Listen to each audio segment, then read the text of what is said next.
We started actually not measuring ROAS, return on ad spend. We started measuring return on profitability because it's not about being rich. It's about being able to propel the journey forward. Hello, I'm Shwang Esther Shan, and this is Shopify Masters, your companion for starting and building a business. Today, we're talking about a total transformation, taking a business that's losing money and making it profitable. Our guest today did that in just 5 years. Brad Charron is the CEO of Aloha, a company that makes protein bars, shakes, and powders. He joined the company in 2017 and restructured the entire organization to start building the business again almost from scratch. Now Aloha is on track to do $100 million in revenue this year. Its products are available at Kroger, Whole Foods, Wegmans, and other major retailers. And they are the #1 bar brand on Thrive Market. Brad is here today to talk about the strategies he's used to make Aloha profitable. Thank you so much for being here, Brad. Good morning. Nice to see you. So Aloha is a lot different than when you first joined the company back in 2017. What was Aloha like? Well, look, as you said, it was different. It was a good idea, poorly executed. It was just, the products weren't good enough. There was no margin structure. It was bloated. They were acting like they'd already made it, as opposed to like any good startup is, you start from zero. And your job is to put one foot in front of the other and really make something sustainable and interesting for a consumer to lean in and go, I want to learn more. I want to give it a shot. I want to try. And so there was a company called Aloha. They produced 9 or 10 different product categories. They were largely online. They dabbled in some retail business, but they weren't retail experts. And it failed. It just flat out failed. Raised a bunch of money, lost a bunch of money, it failed. So I got to know the lead investor of that old company, who's a German entrepreneur and a great karma guy, just a great altruistic, thoughtful human being. And obviously that's what you want in any investor base, is you want someone that understands that you're trying to build something special and you're not just doing it for an exit. You're not just doing it for the money. You're not doing it for a website. You're doing it to build something better for others. Yeah, there's a purpose in there. There's a purpose. Great way to say it. There's a purpose in there. So yeah, we started from scratch. We blew up everything, started again, got rid of everything from the physical office, went remote. From the product categories, got rid of them. From the retail model, chucked it out. From the financial model, well, there wasn't a financial model. It was losing, created one. So just started to build blocks of success so that by early 2019, the walls of the house had been built, right? We were ready to start decorating and start figuring out whether we were going to be attractive to invite people inside the house and get them to stay a while and check things out. That was the goal. I'm sure a lot of listeners are wondering, who is this Brad guy coming in, blowing everything up? But you actually have really extensive experience at major consumer packaged goods brands like Nature's Bounty, Kind, and Chobani. What were some of the things on your checklist that you wanted to change for Aloha when you first arrived? When you're in the moment, you just want to be putting positive steps towards the business, right? But you don't want to be doing random stuff. Like you said, I had a background. I mean, I was trained up at PepsiCo. I had worked at Under Armour as the head of men's marketing at Under Armour when we were battling against Nike. I was the head of marketing at Chobani when we were battling against Dannon and Yoplait in the yogurt wars. So I'd been through some stuff. I'd seen some things. Honestly, you started with the product. You started with a product that you'd actually want to consume, your product that is better. Now, some people say better is unique and different. And I say better is better. Yes, it has to be new and novel and interesting. It has to be compelling, but it also has to meet the needs of the consumer. So in the case of, protein bar business, big business, $6 billion plus business just domestically in the US, big brands, Cliff Bar, Kind Bar, Power Bar back in the day, all those things. You wanted to be something better macronutrients, better claims and third-party identification so that consumers would trust you, better packaging and branding. Like any consumer good, it's got to stand off at the shelf or sing off the website. It's got to make people interested to learn more. And taste and texture. This is food. I mean, it's food. Like, how much stuff do you have to put in your body that you need to really think through the sacrifice before you actually go, wow, this is great. and you're like not satisfied. We've all been through that. We've all experienced that as consumers. So there's got to be something better. So I started with the product. And food is so habitual, right? You're asking someone to change their routine, to try something new, and actually give their dollars towards Aloha, right? That's something hard to do. Something they've never seen before. Now it's easier to do in retail, right? Where you're buying one bar for $2.50, $3. That doesn't break the bank. It's harder to do online where you're asking someone to buy 12 of something they've never tried before. But in the digital space, you have more information. You can compare and contrast. In retail, also, there's just the brands that make it to retail. I mean, you need to have an entire infrastructure, a supply chain, financing, backing, promotional strategy. Like, I feel awful for any young entrepreneur starting off and saying, I want to be in the food business, because the vast majority of companies fail. There's a lot of pitfalls. If your product isn't good enough, if your financial model isn't sustainable, if you can't produce on time and in full, the retailers are demanding, online and offline. They have a business to run. They know how to do their business. And honestly, there's a lot of selection of things they could buy and put in front of the consumer. So how are you conscious of that? I mean, it is daunting to think about all the things we had to do to get this company to the point where it is today as truly a leading brand, and maybe one of the largest independent-owned companies still out in the market today versus the big consumer packaged good conglomerates. But it starts with putting one foot in front of the other, day by day. And then there's an experience set of not making silly mistakes. We make mistakes. Trust me, I make mistakes every day, but we don't make stupid ones. And so as you build a business, getting into those kind of mindsets is really important. So for Aloha of the past, it was in a lot of retail stores, but it was actually overextended and not profitable in those channels. What did you do differently in retail? Well, I mean, they were ahead of the curve when it came to DTC. We own aloha.com. It's a great website, great SEO, SEM. It's a wonderful, wonderful aspect in terms of getting people to access your brand. It was important kind of to get the model right. So we pushed away from DTC for the moment, because if you're willing to lose a lot of money on DTC, if you're willing to buy a lot of trial and acquisition, you can get some good sales. Your profitability is screwed. You're actually not building an audience that actually will grow with you. You're just having to replace them.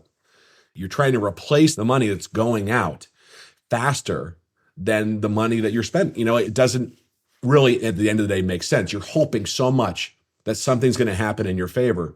And I learned a long time ago, it's an old adage, I didn't make it up, hope is not a strategy. It's not. It's not a strategy. I wouldn't bet on hope. I have hope, but I wouldn't bet on it. And so the only thing we have is time. It's our most precious asset. So I'm not betting on hope. I'm betting on experience, and I'm betting on smarts and rigor and trying to do the best thing. So we pushed away a little bit of DTC. We paused it. We said we weren't going to lose money at it. And I started to build a retail strategy of building with retail partners in regions who would adopt the brand and kind of become more of a retail partner with emphasis on the partner. So places like Harris Teeter. Harris Teeter, if you don't know, is a regional, Carolinas, largely DC area, down to the Georgia maybe a little bit. They're owned by Kroger, but they operate independently. But I found great buyer partners, a guy named Matt and a guy named Matt. So the two Matts and I would go to a hockey game, and we'd sit there and talk. We'd talk about business. We'd talk about the category. We'd talk about growing together. I talk about what does winning mean for them? And they'd ask me, what does winning mean for you? And over years now, since 2018, they've been one of my best and closest partners. Not the biggest one anymore because of their size, but certainly the first and one of the most important. So having a good retail business was important. And then on the digital side, I went to Thrive Market. Thrive Market felt like the most discerning consumer. They have so many values-based decision factor. They're really smart about their curation, their editing. There's a trust mark that they do for their consumers. So if you go on and see a product on Thrive, you know, as a Thrive consumer, that it's been vetted by them to a high degree of standard, right? They care about what they offer to consumers. That was important. And then the big behemoth of Amazon, the ultimate marketplace, but not doing it from a position of a lot of companies say, I need to lose money on Amazon. And I was never willing to lose money in any account. So understanding our P&L, understanding the business model, understanding 1P versus 3P. Once we got those three kind of anchors in place, regional retailers of partnership, a good business and thrive with the right consumer base, and an Amazon business that's going to make us profit, make us money, then I could go into other things. Bigger box retail, a big emphasis on aloha.com, which is a great asset for storytelling and new products and limited time only, and the relationship then with consumers, like I had with the retailers. I could go to that naturally from a position of strength as opposed to just trying to throw stuff on the wall and see what hits. You did have conviction on what you wanted to do for retail, right? You picked those strategic partners who might be smaller, more regional. You gave a chance to those online marketplaces like Thrive and Amazon. You also had to say no to some opportunities. You had to let go of some partnerships with some pharmacies like CVS and Rite Aid. How do you look at certain opportunities and actually turn them down? That's a great point you bring up. It's so hard for entrepreneurs who are so desperate for people to like us to say no. And it is critical. Yeah, CVS and the drug channel just wasn't a primary trip mission. If I'm going into those accounts, which are really general stores that happen to have a health bent to it, I'm not looking for a snack, really. But it also wasn't their primary business model. They're not interested in making sure the shelves are stocked with the best and greatest protein bars or drinks or powders. I mean, they're interested in making sure that the pharmacy is stocked and beauty is stocked and I can get my toothpaste. Like that's their business model for the most part. So that didn't make sense. Some of the bigger box retailers that the company was in before, I had to walk away from because I wasn't making money on it. If you actually had a P&L, you could say, oh, I need this so much. And I did this early. I tried to make something that I knew financially was iffy, but I thought I needed it as a kind of just a grasping onto something, some validation point. And we had to walk away. We were just losing money. And if you're not in a world of wanting to constantly raise money from investors and give away equity and stake, maybe that's a strategy, but I don't think it's a good one. And the job of any startup is to stay in business. That's the job. Yeah, it sounds like the most important thing for you was that financial discipline to actually focus on profitability. So, throughout all of this rebuilding, letting go of partnerships, building up new ones, you also made a huge change for aloha.com where you replatformed and brought the company onto Shopify. Talk to us about that decision. Yeah, look, I mean, when the world is falling down and you're like Atlas trying to hold things up, right? And you don't have a big team, by the way. We were at 8 people then. At one point in time, Aloha had 60, 70 people on staff. It was nutty. We're a 20-person company today, by the way. 20. As big as we are today and the momentum that we have today, we're still 20 people. Okay. So we were 8 then. You don't have the resources to do much of anything, to be perfectly honest, let alone build a website from scratch. I think we were on Magento. There were 3 engineers on staff, I believe. I don't know what they were doing, but no, you wanted to go to a platform that was smart, savvy, efficient, effective.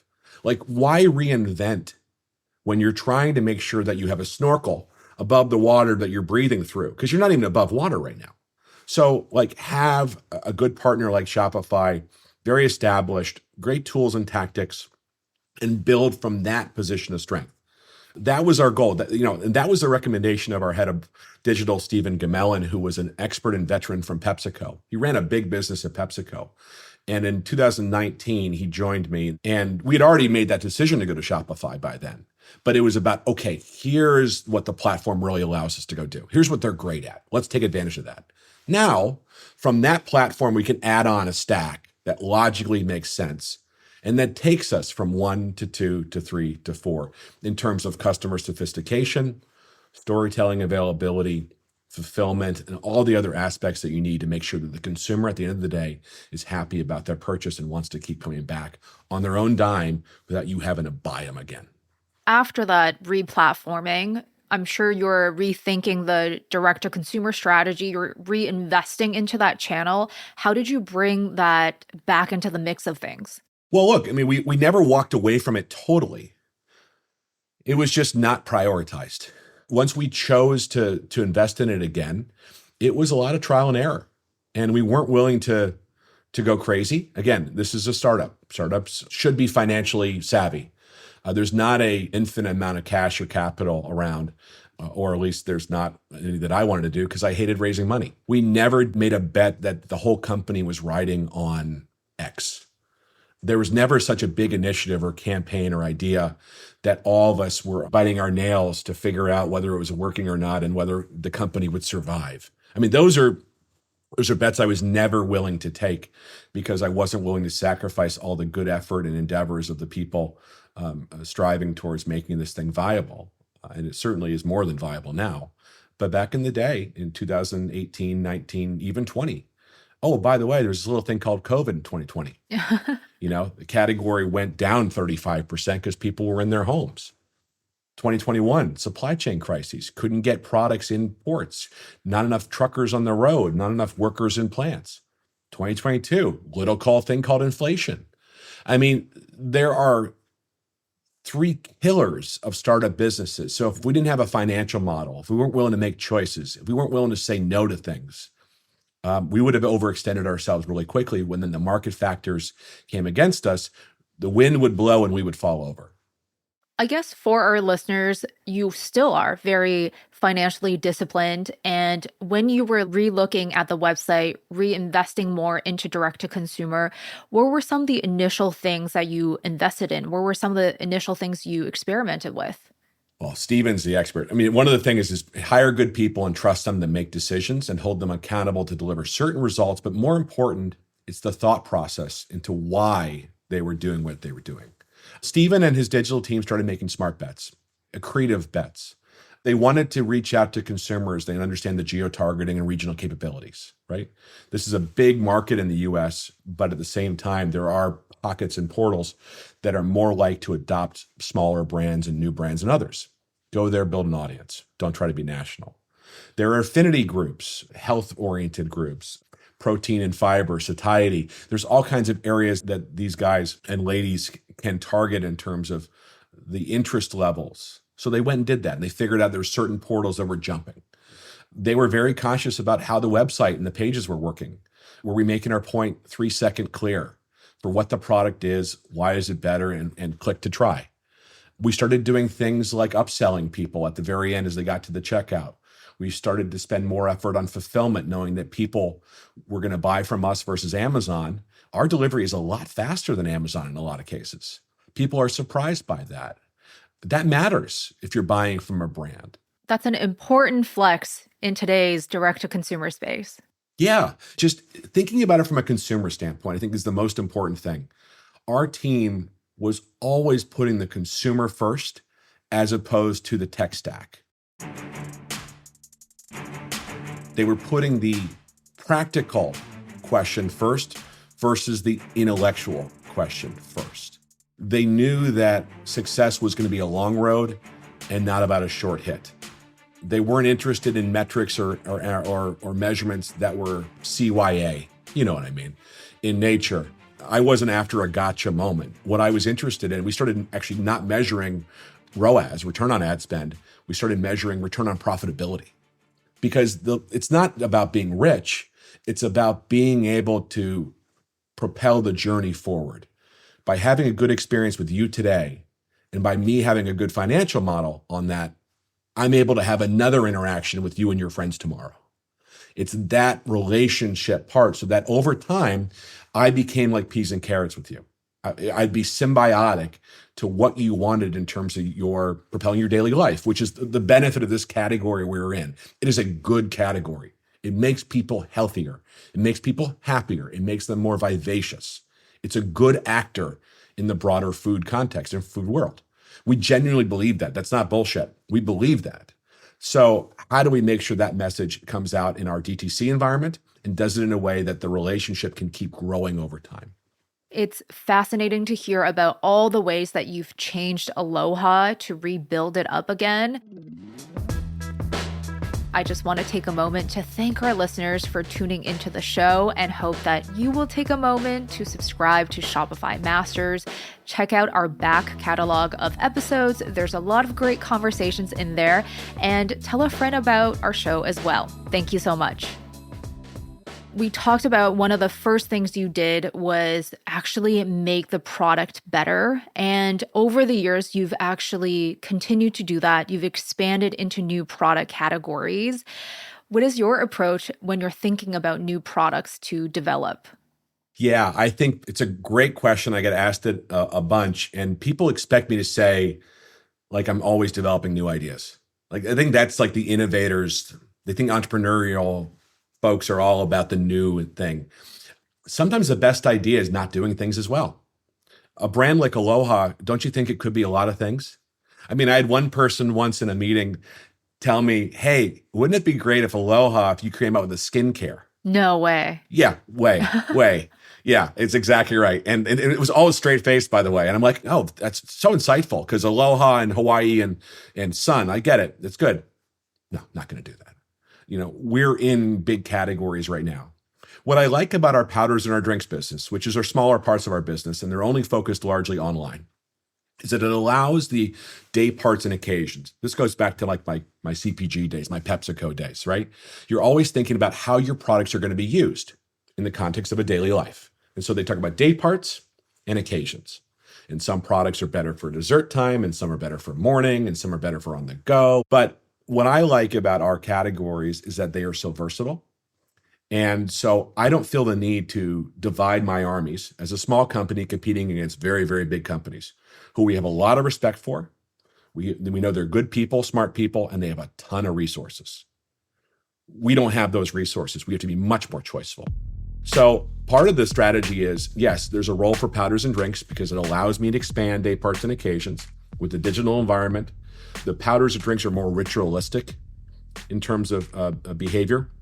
Consumers fall into them and stick with them. It helps them stay on track. In bars, it's more about the snack and the fun and the taste and so forth. By the way, they can also coexist. But people say, hey, what are you going to launch next? We're staying in our lane. We have a lot to play for here. If the time comes where the brand is so big and powerful that we have a logical adjacency that fits under their brand, that delivers on this mission of being a healthy advocate for a healthy life. It fits in our B Corp values even as well. I would love to consider it, but what I'm not willing to do is sacrifice the core business, the financials of the company, or even our true delineation on making sure you have a great experience today and you'll come back tomorrow. It's that focus. It's saying no to things, even no to great ideas. You say, you know what? Not yet. One other thing very important to how Aloha has been able to be sustainable, financially disciplined, is the fact that it's also employee owned, which I think is so fascinating. How does that contribute and incentivize people to build for the long term and stay financially disciplined? Well, it's their own money. I mean, everyone can read. If it's your own money, you treat it a little differently than if it's someone else's. The 2010s and early 2000s, I mean, they're the rise of private equity and venture capital and entrepreneurship, right? And you see stories and articles about how much someone raised, hundreds of millions of dollars or 10 million. What you don't really pay attention to is those are investors. Those financial people are going to get their money first. Like they're going to get their return first. It came down to fairness to me. Innate fairness is I didn't want to put others in front of folks putting in the effort to build it. Fortunately, I found altruistic investors who shared that philosophy on the belief that we're all better together when everyone wins. The company is measured in terms of performance reviews on the company. Yeah, we look at personal performance and so forth, but financially, it's the company wins, you win. Company loses, you lose. It's a team mentality. It goes back to my days growing up in Minnesota playing hockey. Like it didn't matter if someone had a great game. If the scoreboard was they had 3 and you had 0, you lost. So it's that kind of fairness that came into the model of Aloha that when we recapitalized, when I recreated the company, refounded the company in November of 2017, it wasn't a debate. We were going to be employee owned. When you are employee owned, it is your money. Under Armour did this really well. Under Armour had, when I was there, Kevin Plank, I don't know if it was him or others, but it was so ingrained in the company, this owner mentality, that it was on the printers. It said, make $1 like 3. It said that on the printers, on the wall. on the bathroom stall. So when you're talking to your digital marketing person, it's so easy to say, get me XYZ growth. And if you're not an employee owner, you could see that maybe there's some behaviors or strategies they put in place that are a little bit more risky, or they're driving a certain growth profile, but they're not actually propelling the business forward from an EBITDA standpoint, which is the fuel the company needs to grow on. So the incentive structure was important. The innate fairness was important. And that's also one of the reasons we became a B Corp, is about using business as a force for good. That all goes hand in hand. So what I don't want is asymmetry. I want to make sure that the values of the company are reflected in the product, in our partner and operating model, in how we treat our manufacturers and our ingredient providers, and the code of conduct we expect back from them, the kind of people we partner with in the world in terms of, especially in Hawaii, with Kupu, which is the foremost expert in terms of regenerative agriculture, student and vocational development in the food world, and about sustainability in terms of bringing entrepreneurship to life there on the islands. It's those kind of choices. And it does go back to what you said about being employee owned. Everyone operates that sense that it's my money, it's my brand, it's my business, and it's my reputation. Because the only thing you carry job to job is your reputation. Reputation matters. That's been very important to me from the very beginning. And making sure that the employees are bought into this really just makes us holistically better. It sounds like being employee owned really contributed to being profitable. And then in return, because you're a profitable business, you can actually dedicate yourself to create social and environmental impact, like becoming a B Corp. Talk to us about the freedom that you get when you do become profitable and what it took for getting certifications and dedicating the business to some causes that the team cared about. Yeah, the first question is, someone said to me, she said, you're already operating like a B Corp. And I said, what's a B Corp? True story. And she's like, well, it's this whole clarification and classification. And what it means is you're just signing up to do what you're already doing. So I'm like, wait a minute. So all we have to do to sign up is to keep operating exactly as we are right now. And she goes, yep. I said, great. And she goes, okay, there's a little bit more than that, paperwork and so forth. And then I started to learn about the qualification. So the B Corp, the B Labs wouldn't just take my word for it. They would vet me. It's like going to the doctor for a checkup. There's no secrets there. It's all about transparency. I was shocked to learn that only 4% of companies that actually apply to be B Corps actually get certified as B Corps. So there's so many rigorous standards in terms of how you operate the business, from how you treat your employees to what you expect out of your manufacturing partners, even your retail strategy. And it goes back to the concept of fairness, equality, transparency, authenticity, and being better, to where we entirely started this conversation, right? About being better. We're not going to solve all the world's problems. That's not our job. We're 20 people. We make protein bars, really good ones, but they're protein bars, right? And so we're just trying to do our part. And so if we can help espouse the beliefs of B Corp, of climate neutral, of employee ownership, of sustainability, of better business, we are doing our very, very small part to make the business truly a force for good, which is the whole point of the B Corp movement. Well, thank you so much for sharing all your stories and being so candid. I can't wait to see how Aloha gets even better. Thank you. Only with the help of our friends, right? It's a movement. Thank you so much, Brad. Thank you. That's Brad Charron, CEO of Aloha. Shopify Masters is produced by Megan Coyle and Gogo Zoger. Our engineers are Miku Betlam and Matt Short. Benjamin Gottlieb is our multimedia lead, and I'm your host, Shuang Esther Shan. We will see you next time on Shopify Masters.